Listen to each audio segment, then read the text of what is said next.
अस्सलामुअलैकुम, क्या हाल चाल हैं आप सबके। आज मैं बड़ा मज़ेदार सा एक और दावत व्लॉग आप लोगों के लिए लेकर आई हूँ और एक बहुत ही ज़बरदस्त मैसेज के साथ। ये तैयारी से लेकर मेहमानों की सर्विंग तक का व्लॉग है। इसको बड़े गौर से देखिएगा। ये मैं सारी प्रेप कर रही हूँ अपनी दावत की एक रात पहले, क्योंकि आपको पता है डिज़र्ट्स होते हैं और कुछ ऐसी चीज़ें होती हैं जो आपको एक रात पहले करनी होती है। अराउंड 9 से 10 बजे रात के इस वक्त मैंने खीर तैयार कर ली। मैंने अपना मिल्की केक का केक तैयार कर लिया था और जो मुझे यखनी पुलाव बनाना था उसकी यखनी भी मैंने रेडी कर ली थी, ताकि मुझे अगले दिन ज़रा कम से कम वक्त लगे चीज़ों पर। अब ये केक बनाकर मैंने इसको क्लिंग करके फ्रिज में रख दिया था ताकि इसकी सॉफ्टनेस बरकरार रहे और इसके अंदर हार्डनेस ना आए। चूँकि मुझे माश की दाल के दही बड़े भी बनाने थे, तो मैंने ये प्लान किया कि मैं बड़े बनाकर क्यों ना उनको एक एयर टाइट बैग में करके रख दूँ, ताकि अगले दिन मुझे सिर्फ दही को फेंट कर और उसमें मुझे बड़ों को निकाल के हल्के से मैं गर्म पानी में उसको सोख करके और उसमें दही में शामिल कर दूंगी। तो इस तरीके से मेरी प्रिपरेशन वगैरह जो है वो रात की हो गई थी।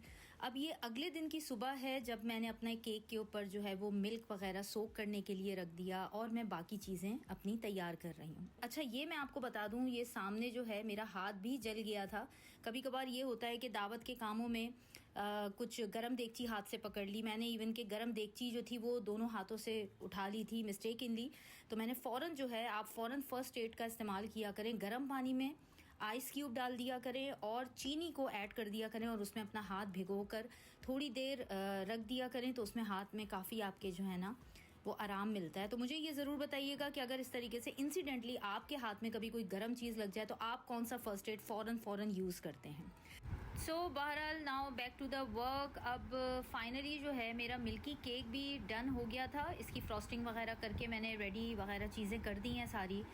असल में मैं आपको एक बात बताऊं, मेरा एक्चुअल जो है एक बेहतरीन मैसेज आपको देने का मकसद ये था, और वो मैसेज ये है कि मैं नॉर्मली देखती हूँ, बल्कि आसपास में मैंने अक्सर व बेशतर ये चीज़ देखी है, सोचा आप लोगों के साथ शेयर करूँ कि जब घर की कोई दावत होती है ना, तो मैं देखती हूँ कि घर की एक ही औरत के ऊपर सफाई की ज़िम्मेदारी भी है, घर की डेको की ज़िम्मेदारी भी है, खाना मेन्यू सेट करने की भी ज़िम्मेदारी है और खाना पका के सर्व करने की भी ज़िम्मेदारी है, और प्लस वो मेहमानों को कंपनी भी दे रही होती है। तो कोशिश किया करें कि अपनी फैमिली के जो है मामलात इस तरह रखें। अब मेरे घर का एक असूल है, जैसे मेहमान अभी आए, वेलकम ड्रिंक्स वगैरह मैंने सर्व किए तो वो मैं बच्चों से करवाती हूँ। ताहक से लेकर बच्चों से लेकर बड़े से हर बंदा इस चीज़ में इन्वॉल्व रहता है। अल्हम्दुलिल्लाह मैं बहुत बड़ी ब्लेस्ड हूँ इस चीज़ में।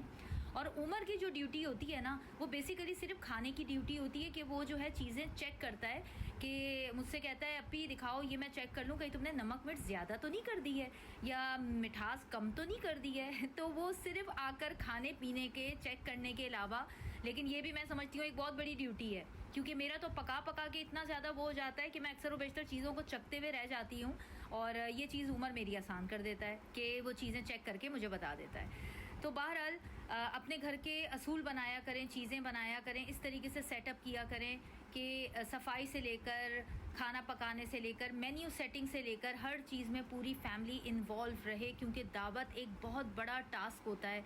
और शायद अल्लाह का बड़ा करम और शुक्र है अल्हम्दुलिल्लाह कि शायद मैं अगर बैक टू बैक भी दावतें कर पाती हूँ तो वो सिर्फ इस एनर्जी के साथ कर पाती हूँ कि मेरी फैमिली अल्हम्दुलिल्लाह बड़ी सपोर्टिव होती है इस मामले में। पप्पा से लेकर उमर से लेकर बच्चों से लेकर माशाल्लाह माशाल्लाह हमारी फैमिली का जो एडिशनल शानज़े भी इतना ज़्यादा इन्वॉल्व रहती है हर चीज़ में। हम लोगों ने मेन्यू साथ में बैठकर सेट करते हैं, वो चीज़ों को बहुत ज़्यादा मशवरे देकर कि अभी इस तरीके से हम कर लेते हैं ये चीज़ें, तो ये बड़ी हेल्प हो जाती है आपकी चीज़ों में और आपका बड़ा माइंड रिलैक्स हो जाता है कि यार मेरी फैमिली जब इतनी सपोर्टिव है तो अगर बैक टू बैक भी माशाल्लाह दावतें हो रही हैं तो it's not a big deal. अल्हम्दुलिल्लाह वो बड़ी चीज़ें आपके लिए आसान हो जाती हैं। तो मैं ये चाहूँगी कि जिन फैमिलीज़ में इस तरीके के मामलात कम होते हैं या नहीं होते, तो प्लीज़ अपनी भी औरतों को घर में जो आपकी माएँ हैं या आपकी बहनें हैं या आपकी वाइफ्स हैं, और उन लोगों को भी इस चीज़ में बड़ा कंफर्ट दिया करें। बेशक सिर्फ दावत के मामलात ना हो, रूटीन के मामलात भी हों, क्योंकि एक औरत के ऊपर बड़ी मल्टीपल चीज़ें होती हैं और मैं बड़े अच्छे तरीके से ये चीज़ अंडरस्टैंड कर सकती हूँ कि ये बात नॉर्मली हर कोई जानता होता है कि बड़ी मल्टीपल चीज़ें एक औरत को करनी पड़ रही होती हैं। तो ये सिर्फ दावत के हवाले से बात नहीं है, नॉर्मल रूटीन में भी अपनी घर की ख़वातीन को हेल्प आउट किया करें, क्योंकि ये बात मैं अपने तजर्बे की आपको बता रही हूँ कि अगर उन ख़वातीन को ज़रा सा फैमिली का सपोर्ट मिलता है ना, लिटरली आप लोग यकीन करें कि वो औरत जो है ना वो दोबारा न्यू एनर्जी के साथ ना अगले दिन का दोबारा स्टार्ट लेती है। तो अगर वो औरत दोबारा स्टार्ट लेगी अगले दिन से एनर्जी के साथ, तो सोचें वो घर में माशाल्लाह कितना ही एक्टिवली घर के मामलात, बच्चों के मामलात को एक कामयाब तरीके से बना सकती है।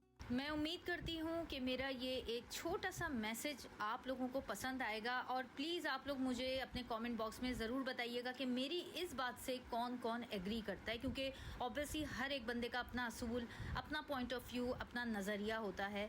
तो मेरे माइंड में बस एक बात आई, सोचा आप लोगों के साथ शेयर करूँ, क्योंकि जो भी चीज़ मेरे जहन में आ रही होती है तो मुझे लगता है वो आप लोगों के साथ शेयर करना, पता नहीं किसी का किस बात पर क्या माइंड क्लिक कर जाए और पॉजिटिवली क्लिक कर जाए तो एक बहुत बड़ा सदका जारिया है। उम्मीद करती हूँ आपको ये ब्लॉग पसंद आएगा। अपना ख्याल रखें। अल्लाह हाफ़िज़।